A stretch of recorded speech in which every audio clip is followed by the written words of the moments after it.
everybody, I'm going to do the read aloud today. And I'm going to be reading The Very Noisy Night. And this is by Diana Hendry, illustrated by Jane Chapman.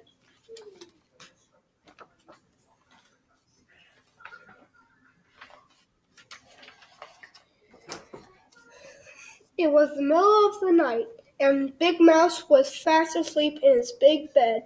Little Mouse was wide awake in his little bed.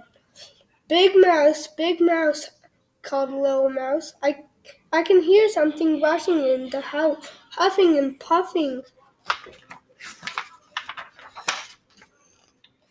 Big Mouse opened one eye and lifted one ear.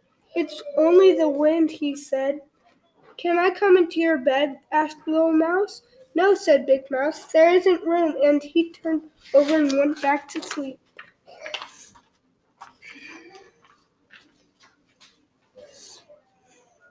Little Mouse lay listening to the wind. Then suddenly, between a huff and a puff, came a tap, tap, tap, tap. Little Mouse climbed out of bed, opened the front door just a crack, and peeped out. Whoosh went the wind, but there was no one outside.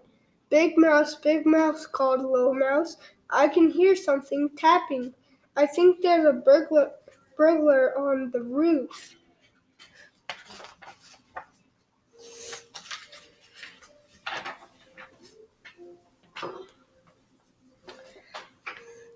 Big Mouse got out of the bed and opened the bedroom curtains.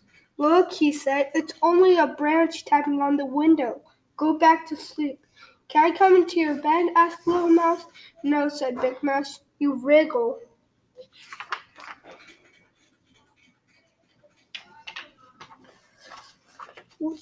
Little Mouse lay on his own bed and listened to the wind, huffing and puffing, and the branch tapping, and someone called, "Hoo-hoo, hoo-hoo." Little Mouse climbed out of bed again. This time he looked under it. Then he looked in the wardrobe, and feeling very frightened, he yelled, Big Mouse, I think there's a ghost in the room and it's looking for someone. It keeps calling, hoo-hoo, hoo-hoo." Big Mouse sighed, sat up, and listened. "It's only an owl," he said. "It stays up all night like you." "Can I come into your bed?" asked Little Mouse. "No," said Big Mouse. "Your paws are always cold." Big Mouse pulled the blanket over his head and went back to sleep. And Little Mouse got back into his own bed. Little Mouse sat up and listened to the wind, huffing and puffing, and the branch tapping, tapping, and the owl hooting. But shh! What was that? Big Mouse, he called. "I think it's raining inside." And Little Mouse jumped out of bed and fetched his red umbrella. Drip, drip, drip, drip.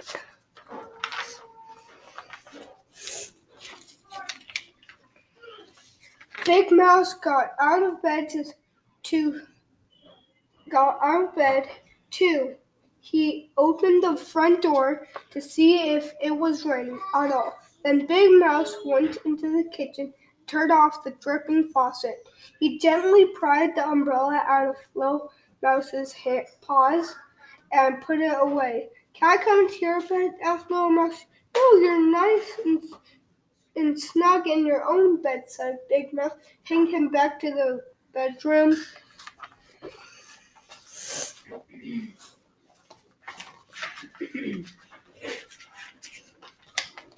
Little Mouse lay and listened to the wind huffing and puffing, the branch tapping, and the owl hooting, and just as he was beginning to feel very sleepy indeed, he heard, "Wee, wee, wee! Big Mouse," he called, "you're snoring."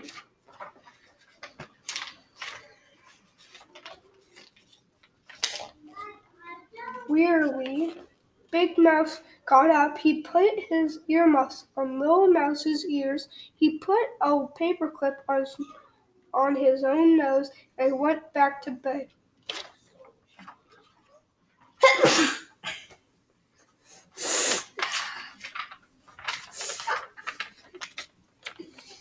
Little Mouse lay and listened to nothing. It was very, very, very quiet. He couldn't hear the wind huffing, or the branch tapping, or the owl hooting, or Big Mouse snoring. It was so quiet that Little Mouse felt he was all alone in the world. He took off the earmuffs, he got out of bed, and pulled the paperclip off Big Mouse's nose. Big Mouse, he cried, I'm lonely. Big Mouse flung back his blanket. Better come into my bed, he said. So Little Mouse hopped in and his paws were cold, and he needed just a little wriggle before he fell fast to sleep.